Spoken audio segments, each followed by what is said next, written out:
You come to our country illegally. This is one of the consequences you could face. First of all, do not come to our country illegally.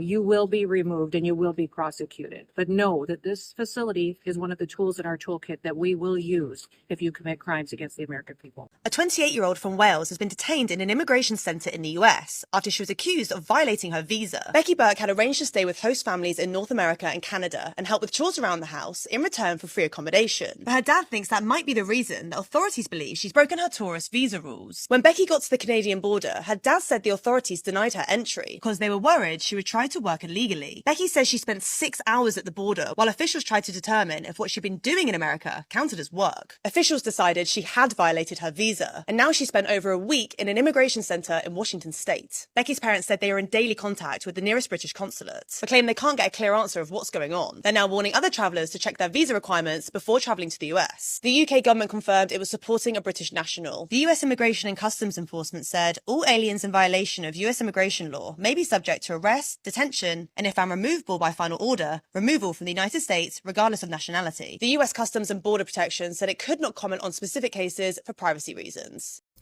Okay, this is breaking news and I have to cover this. This is about Coach Sabatic. That's his handle online. He's an MMA coach based out of Australia, and he was headed to the United States for a sold-out MMA seminar. Okay, this man is a well-respected coach. He's a former MMA fighter. So he's coming through customs and they stop him and then they question him for like 3 hours. They're not really telling him what the problem is. Okay, then they handcuff him, put him in the back of a van, and they drive him to a federal prison. No representation, no phone call, nothing. No opportunity to make anybody aware of what has happened. He gets to the jail. They strip him, search him, give him prison clothes, fingerprint him, photograph him, give him a blanket and lead him into a cell where there is a mattress, which this is his own account. He's out now, okay, which is covered in blood and urine. And then he goes downstairs to try to get something to eat. And when he comes back upstairs, you know, they're doing their whole initiation thing where they're trying to see how, test his mettle. So then he gets in a fight with the people who are trying to take his stuff, who are apparently gang members. And then it's unclear at this point how it was resolved, but they did let him out and then they deported him back to Australia, saying that that basically this had been a mistake. But this is the kind of stuff that people are facing coming here to the United States.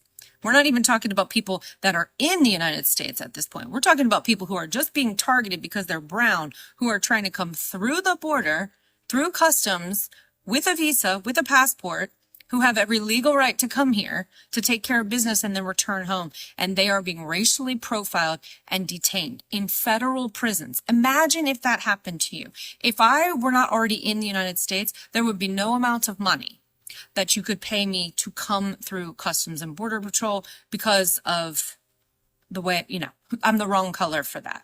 Was intended as a short vacation turned into a nightmare. German tourist Lukas Silaf was detained upon arrival in the US and hauled into a detention facility. They put me in chains everywhere, around my stomach, on my hands, my feet. Then they put me in a van and drove me to the detention center in Satienko. Lucas was returning to the US from a vacation in Mexico. He says he had a valid US tourist visa, but ended up spending 16 days in detention before being detained by US border officials on their way into the country. Canadian actress Jasmine Mooney has a similar story. She was detained for 12 days over an incomplete visa. There was no heads up. Next thing you know, I'm taken. And for 2 weeks, haven't been told anything, moved in different cells, sleeping on cement, sleeping in different jail cells. Like, it just, nothing makes sense to me. A French scientist, in turn, was denied entry into the US after his phone was searched by... Imagine this. You've got your passport in hand. Your bags are packed. You are ready to hit the streets of New York, the beaches of Miami, or the lights of LA. Your flight lands in the US. But something feels off. The next thing you know, you are detained in a cold, isolated room with no idea why. You thought you were doing everything right. After all, you're just a tourist with all the right papers. But this is the new reality for many traveling to the United States. This is what it's come to. A U.S. citizen is being held in a detention center by ICE. Not a resident, not a green card holder, not even someone who had applied for citizenship and gotten it, like as a grown-up, which would be valid if he had. No, he was born here in the state of Georgia. And he was traveling to Tallahassee, and there's a law in the books, which is being challenged, by the way, in Florida, that says it's illegal for an undocumented person to enter the state. The car he was in was pulled over. He wasn't driving. He was the passenger. He was suspected of no crime other than being an undocumented person entering the state, and he was arrested for that. And then he had a court date where his mother showed up with his birth certificate, handed it to the judge. The judge confirmed this is an authentic birth certificate. This person is a U.S. citizen by birth, and my hands are tied. There's nothing I can do because he's on a federal ICE hold. His crime was being brown and having a Latino name. That's what he was guilty of. And he is still incarcerated right now as a U.S. fucking citizen. Hey, Miami Cubans that are all pro-Trump. This can be you. I'm telling you, that place, these detention centers, everything in there is made to make you break into a million pieces. I have never seen this before. I had no idea that this existed for the non-criminals.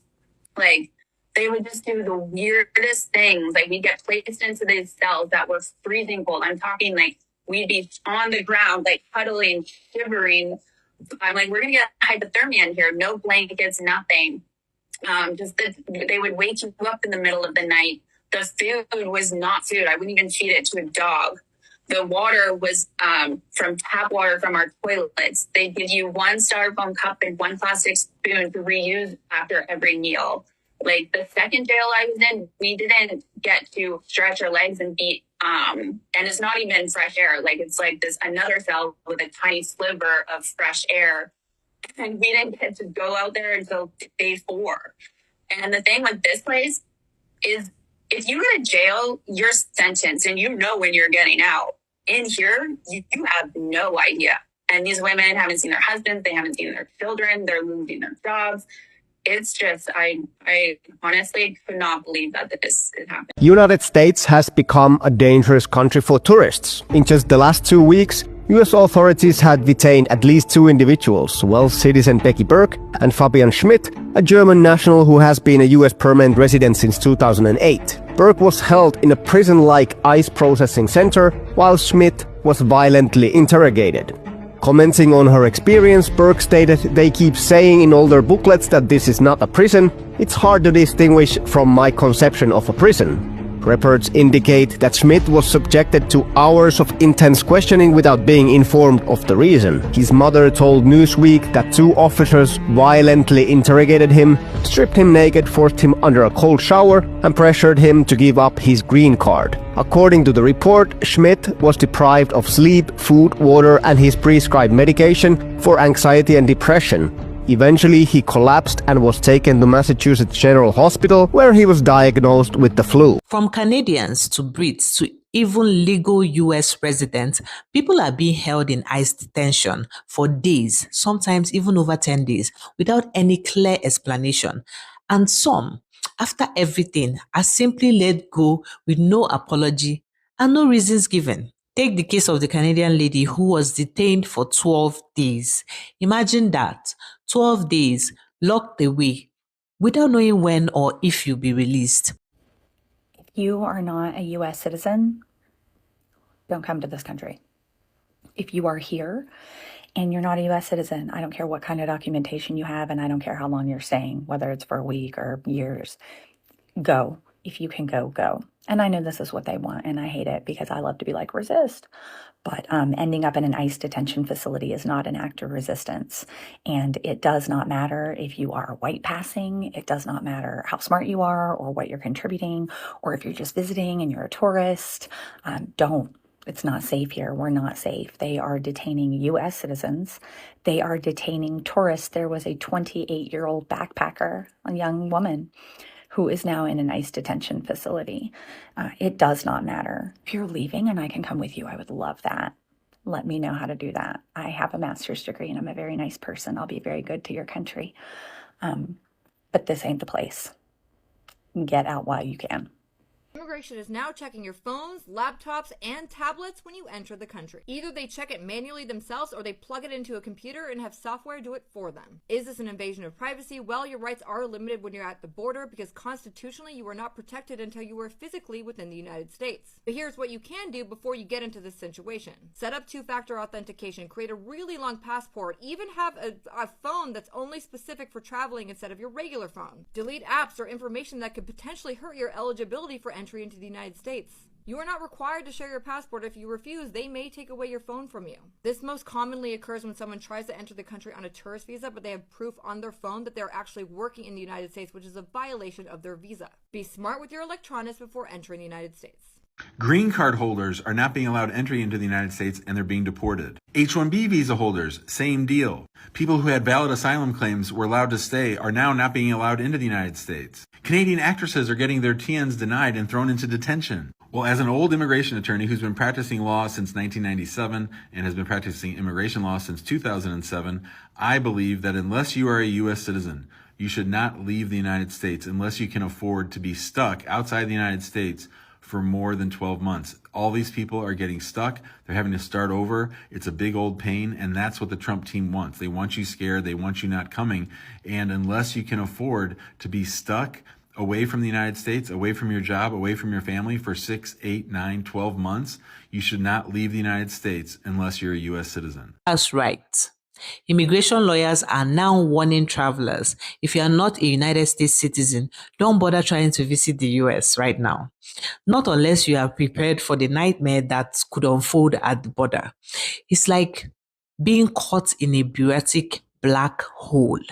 And once you are detained, you are at the mercy of the system.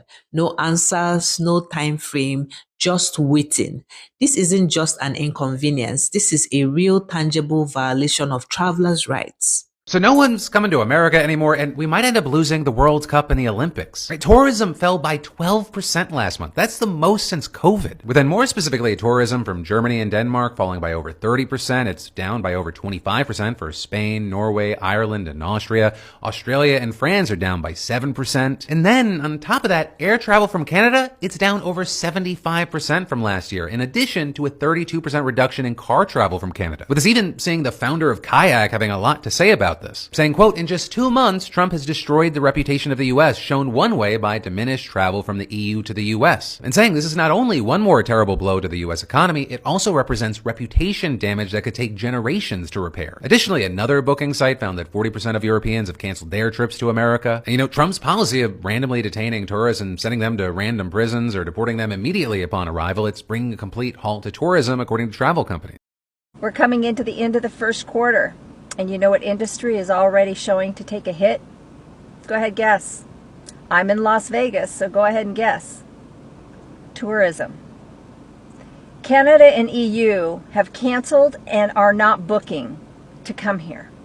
Who wants to go to a country that's literally on the verge of collapse? Because no one wants to come to a country that is now known on a worldwide basis as a white supremacist, fascist country. No one wants to risk coming here with their family, their kids, when you've got ICE snatching people right off the street with no rhyme or reason just because you look a certain way. If you don't think that this summer is going to be a huge financial impact on all of us, especially cities that are geared up for the tourism industry, you're mistaken. Since President Trump took office, there have been incidents of tourists being held by ICE for weeks. Now, European countries making it clear, even if you do have a visa, you are not guaranteed entry to the U.S. Britain, Germany, Finland, and Denmark among the countries who have updated their travel advisories. The United Kingdom warning its citizens you may be liable to arrest or detention if you break the rules. Germany's Federal Foreign Office making its own updates to the travel advisories, saying travelers that even have a valid authorization permit or U.S. visa doesn't guarantee the right to enter the country. And if refused, there is no legal action to take against the decision. And Denmark telling its transgender citizens to contact the U.S. Embassy before traveling to the United States, the U.S. only recognizing two genders, male or female. A travel expert I spoke with says she's concerned about these travel warnings. There are hundreds of thousands of Americans who work in the travel industry, so this could be very bad for the economy in general. And it's not just the individuals who are suffering. This chaos at the border is costing the US big time, especially in the tourist sector. You see, Canada alone sends over 20 million tourists to the United States every single year. But now, the numbers are plummeting. We are talking billions of dollars slipping through the cracks. Canadians are canceling flights, skipping vacations, and spending their money elsewhere. It's not just the Canadians either. Travelers from Europe, Asia, and beyond are taking a second look at the US and saying, no thanks. Fear of detention, confusion over visas, and a general sense of hostility are driving tourists to other destinations, other countries, other cities, other airports where the welcome mat is still out. And the numbers, they are staggering. The US is set to lose upwards of $150 billion in tourism revenue this year alone. That's money from flights, hotels, restaurants, retails, and attraction. Places like New York, Miami, and Los Angeles, which rely heavily on tourist spending, are already seeing massive declines. These aren't just small changes either. The loss is real and is impacting entire industries. Today, we launched a new international campaign focused on encouraging Canadians to come visit the great state of California. The state of mind in the United States of America has dramatically changed as it relates to the approach to Canada. And we want to make sure we send a message to our Canadian friends up north to come to a state where 2 million Canadians visited last year, to come visit a state where there's something for everybody. Visit California. In fact, some US cities are already reporting a 20% drop in international tourists. In New York, over 1 million fewer international tourists visited last year compared to previous years. That's millions of dollars in missed revenue from international tourists who aren't coming and likely won't be coming back anytime soon. It wasn't always like this. For decades, the US and Canada had a special relationship. The US was the destination for Canadian tourists, whether for business, vacation, or to visit family. The two countries had a solid partnership backed by shared interests from trade to defense. From the signing of the NAFTA to joint military operations, the US and Canada were bound by a long history of cooperation. But now that bond is beginning to fray. What used to be a symbol of friendly borders has become a minefield of red tape and suspicion. We have some big news right now, and if you're traveling to the United States, listen up. 2 German teenagers traveled to Hawaii as one of the last stops on their world tour, essentially, without a hotel booked. And while ICE officials thought that they were going to stay for a long time and illegally work there, detained them, put them in green jumpsuits, and next thing they knew, they were deported. This is according to a local Hawaiian newspaper. After hours of questioning at Honolulu Airport, they said they were placed in handcuffs, loaded into a transport vehicle, and brought to what they later determined was a detention facility. They were subjected to full body scans, strip searches, and issued green prison uniforms. They were held in a holding cell overnight with individuals accused of serious crimes. What happened? The US used to be known as the land of the free, but now to some it's starting to feel like the land of the banned. Here is the truth. If the US doesn't address this, and fast, it risks becoming more isolated, more disconnected from the global community. This isn't just about tourism, it's about trust. And trust is the currency that holds relationships together. Without it, the US could lose its standing as the world's top destination. And that means lost businesses, lost reputation, and ultimately lost influence. So to the US, we ask, what happened to the land of the free? Because right now, it's looking more like the land of the fearful. If you're planning on heading south, think twice. Don't forget to like, comment, and share this video. Have you or someone you know faced issues traveling to the US? Drop it in the comments. I'm reading everyone.